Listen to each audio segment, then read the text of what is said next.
નમસ્કાર.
आदित्याय नमः।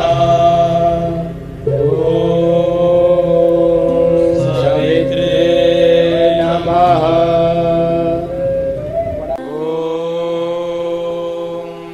अर्काय नमः।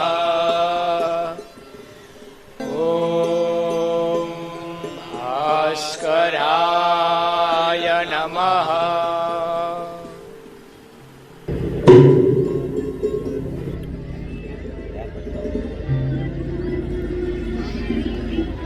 પદ્માસન. આ આસન કરવાથી મનમાં સ્થિરતા આવે છે. પ્રાણ શક્તિનો મૂલાધાર ચક્રથી સહસ્ત્રાર ચક્ર સુધી યોગ્ય રીતે પ્રવાહ થાય છે. જઠરાગ્નિ તીવ્ર બને છે. શારીરિક, માનસિક તેમજ ભાવનાત્મક સમસ્યાઓમાંથી મુક્તિ મળે છે. પર્વતાસન. આ આસન કરોડને તાણ આપ્યા વગર એના બધા જ દોષ દૂર કરે છે તેમજ કરોડ ટટ્ટાર રાખવામાં સહાયક છે. વિદ્યાર્થીઓની એકાગ્રતા અને ઊંચાઈ વધે છે. આ આસનને ધ્યાનના આસન તરીકે પણ કરી શકાય. યોગ મુદ્રા. આ આસનથી પેટ અને તેની અંદર આવેલા અંગોની માલિશ થાય છે.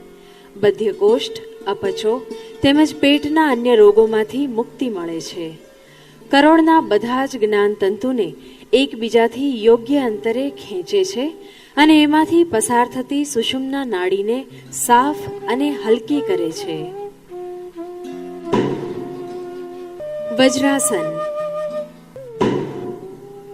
આ આસન ગર્ભાશય, જઠર વગેરેમાં લોહીના પ્રવાહને અને સ્નાયુવિક પ્રવાહને બદલી નાખે છે.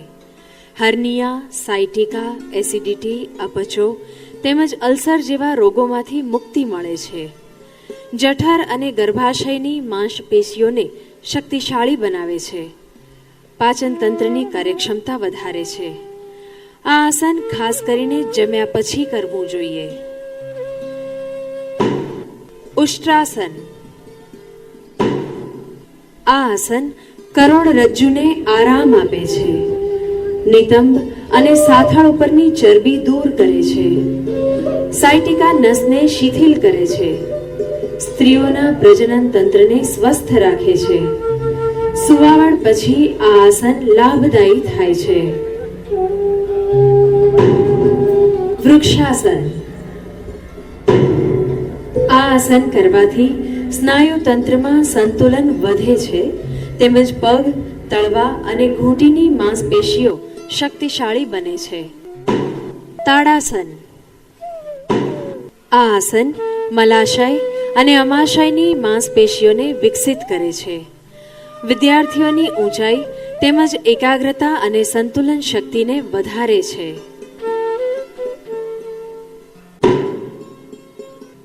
ભૂમિ નમસ્કાર.